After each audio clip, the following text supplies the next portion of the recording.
আমার স্বামী আমাকে তার এক অফিসের বন্ধুর বাড়িতে কাজের জন্য রেখে গিয়েছিল, কারণ সেই অফিসের বন্ধুটি আমাকে একটি চাকরির সুযোগ দিতে চেয়েছিল। প্রশিক্ষণের সময় আমি লক্ষ্য করেছিলাম যে তার আচরণ মাঝে মাঝে অস্বস্তিকর হয়ে উঠছে। বিভিন্ন অজুহাতে সে আমার কাছে থাকতে চাইত।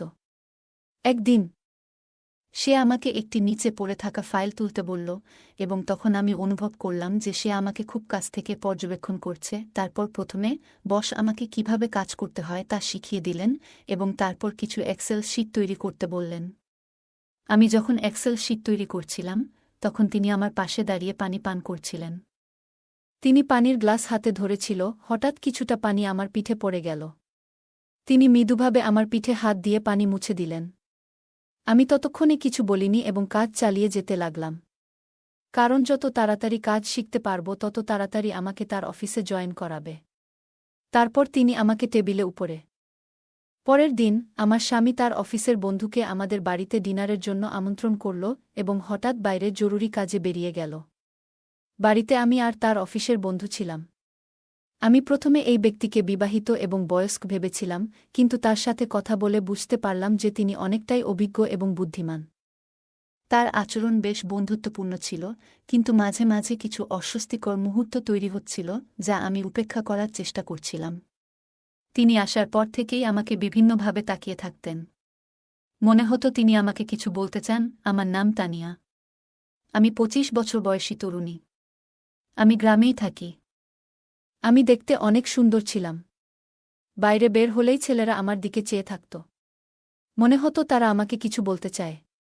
আমার এই সুন্দর চেহারা দেখে আমার স্বামীর অফিসের বস আমার প্রেমে পড়ে যায়। বন্ধুরা, আজকের গল্পটা অনেক বেশি স্পেশাল, তাই সবাই রেডি হয়ে যাও। দয়া করে গল্পগুলো ভালো লাগলে ভিডিওটি লাইক, শেয়ার এবং চ্যানেলটি সাবস্ক্রাইব করো প্লিজ। কিছুদিন আগে আমি গ্রাম থেকে শহরে এসেছি এবং এখন 4 মাস পর নতুন পরিবেশের সাথে খাপ খাইয়ে নিতে শিখছি। নতুন চাকরি এবং শহরের জীবন আমার জন্য এক নতুন অভিজ্ঞতা। এখানে আসার কারণ হচ্ছে এই 4 মাসে আমার স্বামী আমার সাথে একবারও দেখা করতে আসেনি। আমি দীর্ঘ 4 মাস পর শহরে আমার স্বামীর সাথে দেখা করতে এসেছিলাম। রাহুল এখানে একটি চাকরি করছে এবং আমাকে শহরে ডেকেছিল। আমি আজ নিজের কিছু জিনিসপত্র নিয়ে তার ফ্ল্যাটে এলাম। তবে আমাকে দেখে রাহুলের মুখে খুশির চিহ্ন দেখা গেল না, বরং সে বিরক্ত হয়ে বলল, তুমি কেন এখানে আসলে? আমি কয়েকদিন পরই তো তোমাকে দেখতে আসতাম। কিন্তু আমি আমার স্বামীর সাথে দেখা করার জন্য অধীর ছিলাম, এবং রাহুল সেটা বুঝতে পারছিল না। তার ফ্ল্যাট খুব অপরিচ্ছন্ন ছিল, যা আমি 2 ঘন্টা ধরে পরিষ্কার করলাম। পরের দিন রাহুল তার এক বয়স্ক সহকর্মীকে বাসায় নিয়ে এলো, যার পায়ে ব্যান্ডেজ ছিল। আমি রাহুলের সাথে এখনও ঠিকমতো সময় কাটাতে পারিনি। আর তখনই তার সহকর্মী এসে গেলেন।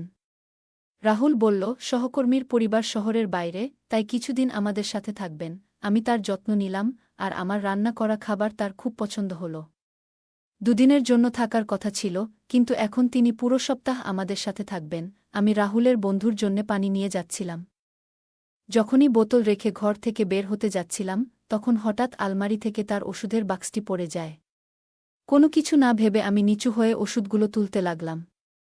তখন আমার নজর উপরে গেলে দেখি, আমার স্বামীর বন্ধুর চোখ আমার দিকে একটু অস্বাভাবিকভাবে তাকিয়ে আছে। ওষুধগুলো তাকে দিয়ে আমি ঘর থেকে বেরিয়ে এলাম। সেই মুহূর্তে রাহুল ঘরে ঢুকল। সে একবার আমাকে এবং একবার তার বন্ধুর দিকে তাকাল। আমি কিছু না বলে আমাদের ঘরে চলে গেলাম। আমি ভেবেছিলাম রাহুল হয়তো কিছু সন্দেহ করছে, কিন্তু পরে বুঝলাম সে কিছুই ভাবছে না। সে হাসতে হাসতে আমার সাথে গল্প করল এবং আমরা শুয়ে পড়লাম। আমি রাতে রাহুলের কাছে যেতে চাইলাম, কিন্তু সে বিভিন্ন বাহানা দিয়ে ঘুমিয়ে পড়ল। সকালে রাহুল অফিসে চলে গেল, কিন্তু তার সহকর্মী বাড়িতেই রয়ে গেলেন। সহকর্মীর খাবারের চাহিদা ছিল ভিন্ন, বিশেষ করে প্রতিদিন ভিন্ন ধরনের নাশতা, বিশেষত ইতালিয়ান খাবার চাইতেন। রাহুল কিছু টাকা দিয়ে গিয়েছিল, কিন্তু খরচ হয়ে যাওয়ায় সামান্যই অবশিষ্ট ছিল। আজকের ডিনারের জন্য পনিরের ব্যবস্থা করেছিলাম, এবং টাকাও প্রায় শেষ হয়ে গিয়েছিল। রাতে আমি রাহুলের কাছে আরও টাকা চাইতে গেলে সে রেগে বলল, আমি তো মাত্র 1000 টাকা উপার্জন করি, আমাকে কি ব্যবসায়ী ভাবছ? আমি বোঝানোর চেষ্টা করলাম সহকর্মীর খাবারের জন্যই সব টাকা শেষ হয়েছে, কিন্তু সে রাগ করে ঘুমাতে চলে গেল। পরের দিন সকালে রাহুল অফিসে চলে যাওয়ার পর আমি তার সহকর্মীকে নাশতা দিতে গেলাম।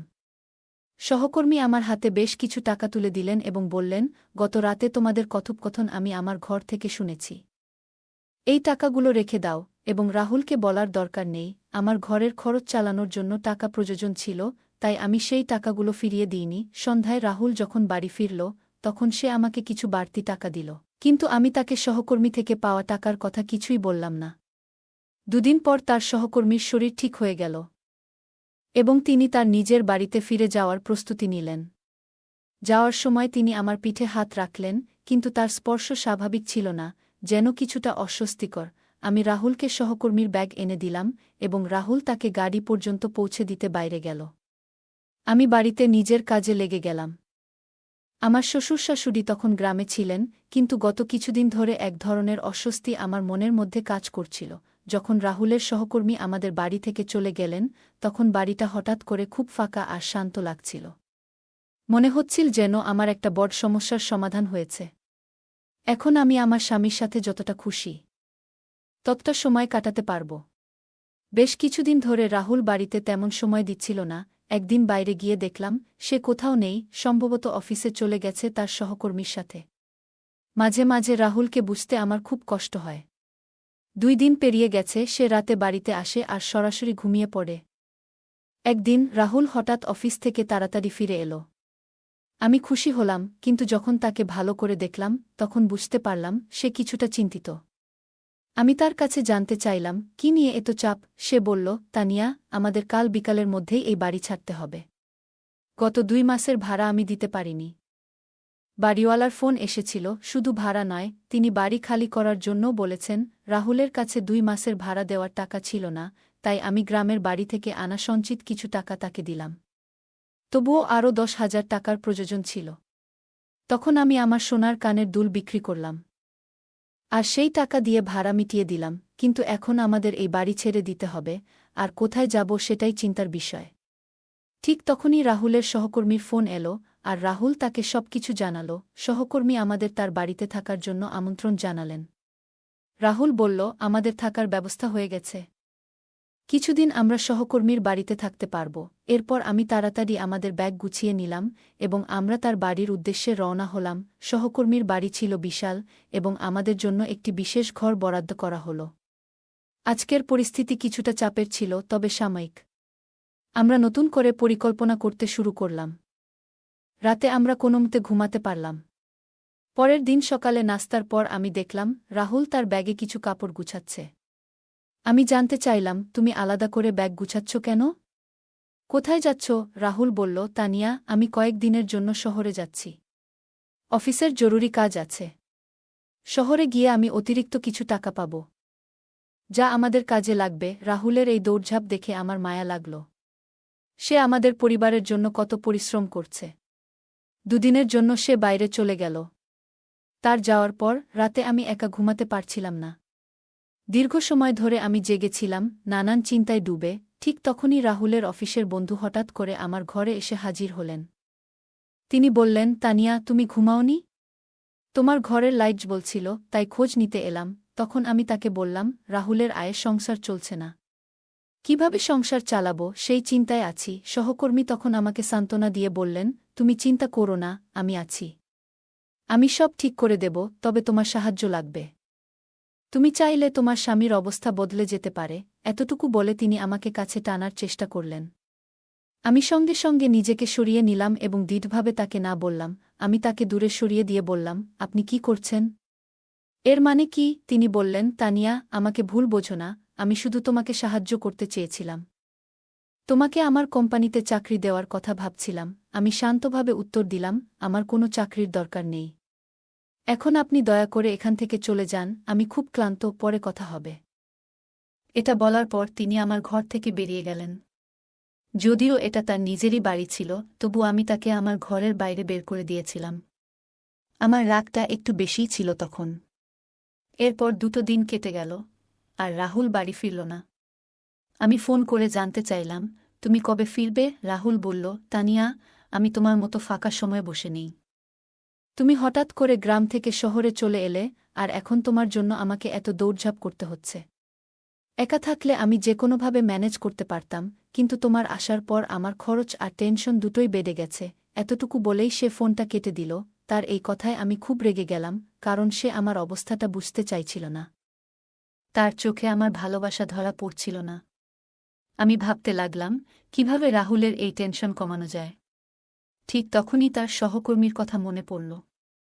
একমাত্র তিনিই হয়তো আমাদের সাহায্য করতে পারেন, কারণ অর্থের সমস্যার সমাধান তার মাধ্যমেই হতে পারে। রাহুলের সহকর্মী তখন বাড়ি থেকে কাজ করছিলেন।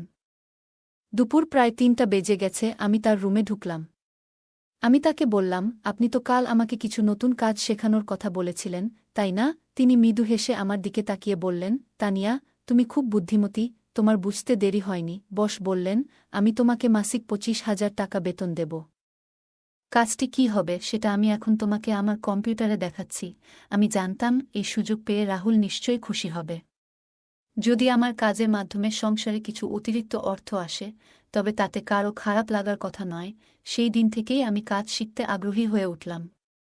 বস আমাকে তার চেয়ারে বসতে বললেন এবং কম্পিউটার ব্যবহার শেখানো শুরু করলেন। প্রথমে তিনি আমাকে মাউসটি ধরিয়ে দিলেন এবং কিভাবে ব্যবহার করতে হয় তা দেখালেন।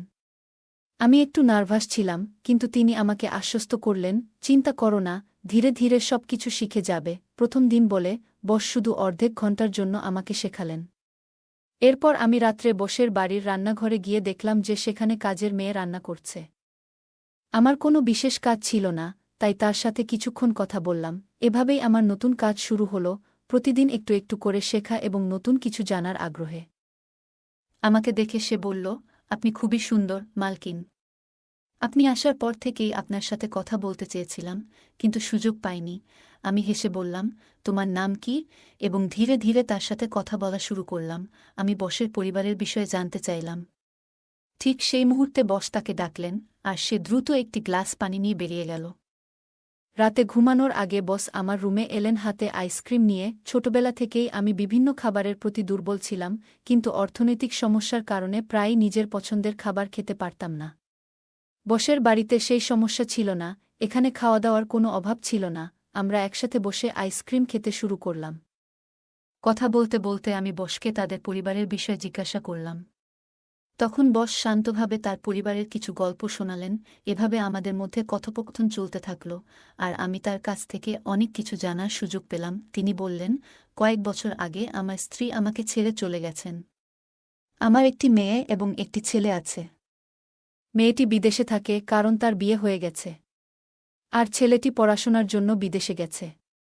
আমি এখানে আমার কোম্পানির দায়িত্ব সামলাই। তিনি তার পরিবারের সম্পর্কে বিস্তারিত জানালেন। তারপর আমাকে বললেন, তানিয়া, তুমি আমাকে বারবার বস বলে ডেকে ওঠো, যা আমার পছন্দ হচ্ছে না। তুমি আমার নাম ধরে ডাকতে পারো। কিছুদিন পর তোমাকে অফিসে কাজ শুরু করতে হবে, তখন তোমার পোশাক পরিচ্ছদ ঠিকঠাক হওয়া দরকার। আমি তোমাকে একটি ভালো পদে রাখব, তাই তোমাকে নিজেকে আরও পরিপাটি রাখতে হবে। বস ৫০ বছর বয়সেও নিয়মিত শরীরচর্চা করতেন এবং খুবই ফিট ছিলেন। আমি সাধারণ ড্রেস পরে তার সাথে ব্যায়াম করতে দাঁড়ালাম। সেদিন আমার প্রশিক্ষণের দ্বিতীয় দিন ছিল। বস আমাকে একটি ড্রেস দিলেন এবং বললেন, প্রশিক্ষণের সময় এটা পরিধান করে আসো। এতে তোমার অফিসের পরিবেশে মানিয়ে নিতে সুবিধা হবে এবং ধীরে ধীরে ইউনিফর্মের অভ্যাস হয়ে যাবে। কিন্তু ড্রেসটি হাঁটুরও উপরে এবং খুবই ছোট ছিল, যা আমার পছন্দ হয়নি। তাই আমি সিদ্ধান্ত নিলাম যে সেটা না পরে সঠিকভাবে একটি শাড়ি পরে আসব। প্রথমে বস আমাকে কিভাবে কাজ করতে হয় তা শিখিয়ে দিলেন এবং তারপর কিছু এক্সেল শীট তৈরি করতে বললেন। আমি যখন এক্সেল শীট তৈরি করছিলাম, তখন তিনি আমার পাশে দাঁড়িয়ে পানি পান করছিলেন। তিনি পানির গ্লাস হাতে ধরেছিল। হঠাৎ কিছুটা পানি আমার পিঠে পড়ে গেল। তিনি মৃদুভাবে আমার পিঠে হাত দিয়ে পানি মুছে দিলেন। আমি ততক্ষণে কিছু বলিনি এবং কাজ চালিয়ে যেতে লাগলাম, কারণ যত তাড়াতাড়ি কাজ শিখতে পারব তত তাড়াতাড়ি আমাকে তার অফিসে জয়েন করাবে। অর্ধেক ঘণ্টার প্রশিক্ষণ শেষে যখন আমি তার রুম থেকে বেরিয়ে আসতে যাচ্ছিলাম, তিনি আমাকে থামিয়ে বললেন, সন্ধ্যা ৭টায় তৈরি হয়ে নিও, আমাদের এক কর্মচারীর পার্টিতে যেতে হবে।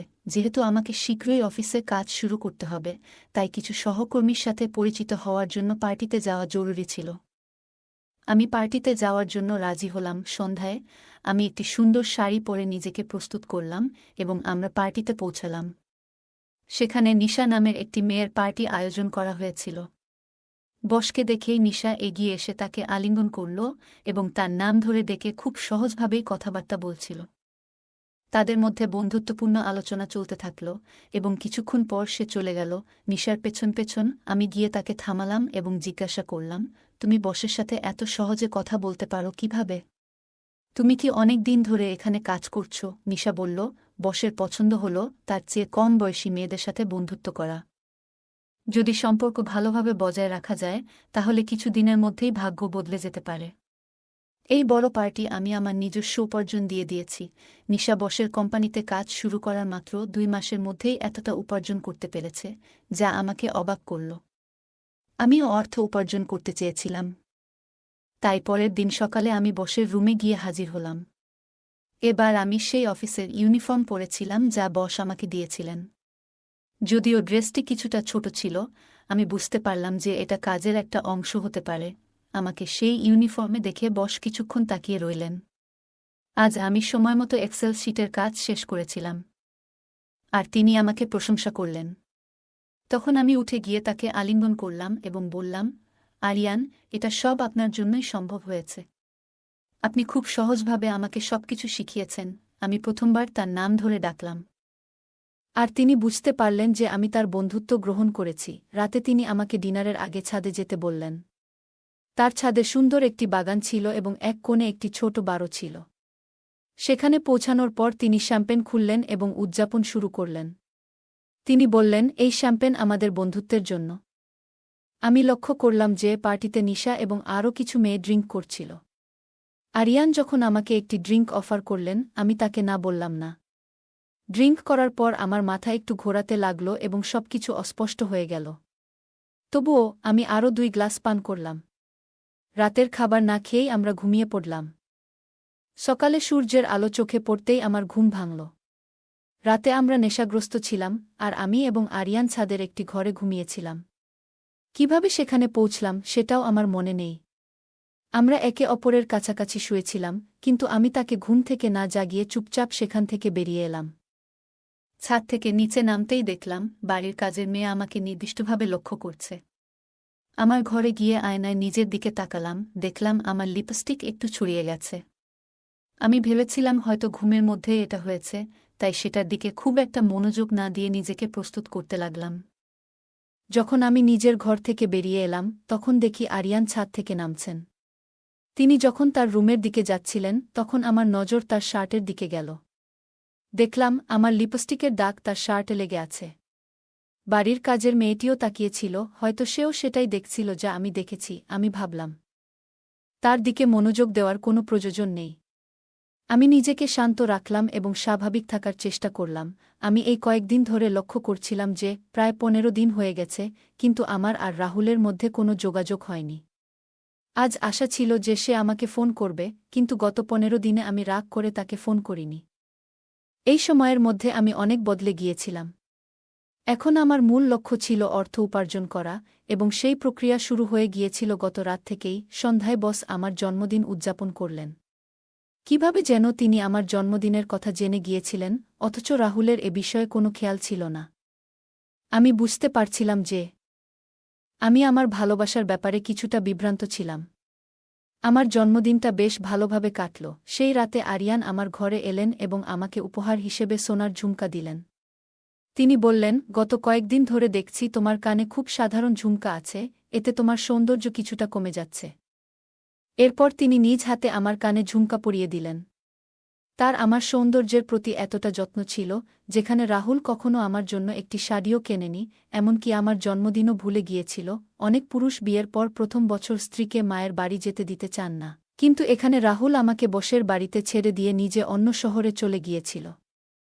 রাহুলের অনুপস্থিতিতে আরিয়ান আমার সব চাহিদা পূরণ করছিলেন, আর রাহুল যেন এসব নিয়ে কোনো ধারণাই ছিল না। সেই রাতে আমি আরিয়ানকে ধন্যবাদ জানালাম, কারণ তিনি আমার জন্মদিনকে বিশেষ করে তুলেছিলেন। আমার জন্মদিন খুব ভালোভাবে উদযাপন করা হয়েছিল, এবং আরিয়ান আমাকে একটি সুন্দর উপহার দিয়েছিলেন। পরের সকালে আমি আরিয়ান এর সাথে ব্যায়াম করছিলাম, তখন সকাল 8টা বাজে। হঠাৎ দেখি রাহুল বাড়িতে এসে হাজির। আমাকে বসের সাথে ব্যায়াম করতে দেখে সে অবাক হয়ে তাকিয়ে রইল, কারণ আমি যেই জিম স্যুট পরেছিলাম সেটি শরীরের সাথে সম্পূর্ণ লেগেছিল।